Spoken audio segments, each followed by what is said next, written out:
तो हमारे साथ अमर जी लगातार बने हुए हैं। अमर जी बताइए, पावर प्ले के तौर पर आखिरी घंटे से लेकर आने वाले दिनों में कहाँ रणनीति रखी जाए, क्या रणनीति रखी जाए? देखिए, इसमें आप सीक्वेंट जो साइंटिफिक है इस पे एक नजर रख सकते हैं। This is one stock we are seeing some up move here. 5% की आज इसमें अप मूव भी देखने को मिली है। हालांकि यदि मैं इसे ट्रेंड पर्सपेक्टिव से देखूं तो इसमें एक करेक्शन हम लोगों ने देखा है ऑलमोस्ट 10-12% का, विच इज हेल्दी। टेक्निकली काफी स्ट्रांग है ऑन द चार्ट्स, तो इसमें बाइंग की जा सकती है for an upside target towards 225 what levels, और स्टॉप लॉस जो है वो 190 के नीचे का रख के इसमें शॉर्ट टर्म पर्सपेक्टिव से ट्रेडिंग की जा सकती है। ठीक है, ठीक है। साथ कुछ गेनर्स वाले स्टॉक की बात करें तो जीई पावर करीब 5% की तेजी यहाँ पर दिखी है। आपसे ही राय जानना चाहूंगी अमर, क्या राय होगी इस स्टॉक पर? तो ये जीई पावर की मैं बात करूं तो इस स्टॉक में फिलहाल हमें एक कंसोलिडेशन देखने को मिल रहा है। एक अच्छी खासी रैली के बाद ये स्टॉक में करेक्शन भी आया और ये कंसोलिडेशन फिलहाल देखने को मिल रहा है। 375 376 के आसपास ये ट्रेड करता हुआ दिख रहा है।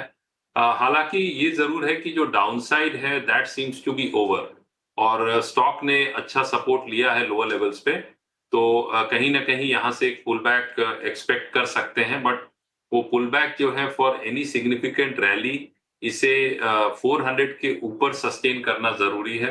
हालांकि जो इसके ट्रेंड है वो ट्रेंड मैं इसे नेगेटिव तो नहीं बोलूंगा, बोलूंगा slight with a positive bias, और 400 के ऊपर ये सस्टेन करता है then you can expect a rally towards the 440 450 levels. Otherwise ये stock has gone in for consolidation, मतलब इसमें एक ट्रेडिंग रेंज में फिलहाल ये ट्रेड करता हुआ दिख रहा है।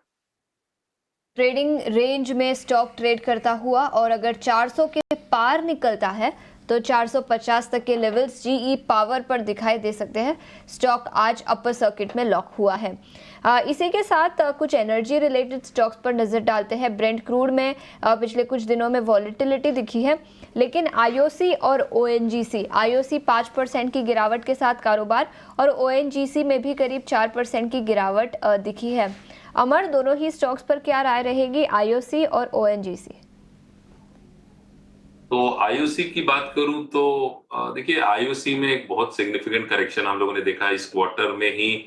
IOC is down by almost 23-24%, और ओवरऑल यदि मैं इंटरमीडिएट टर्म ट्रेंड देखूं तो वो भी काफी नेगेटिव है, और करंटली अभी 138 के आसपास फिलहाल ट्रेड करता हुआ दिख रहा है। तो there can be further downside to the stock towards 120 125 levels. वो एक काफी अच्छा लेवल रहेगा यदि वहां स्टॉक में बाइंग आती है तो, बिकॉज इसका स्ट्रक्चर है वो काफी नेगेटिव है।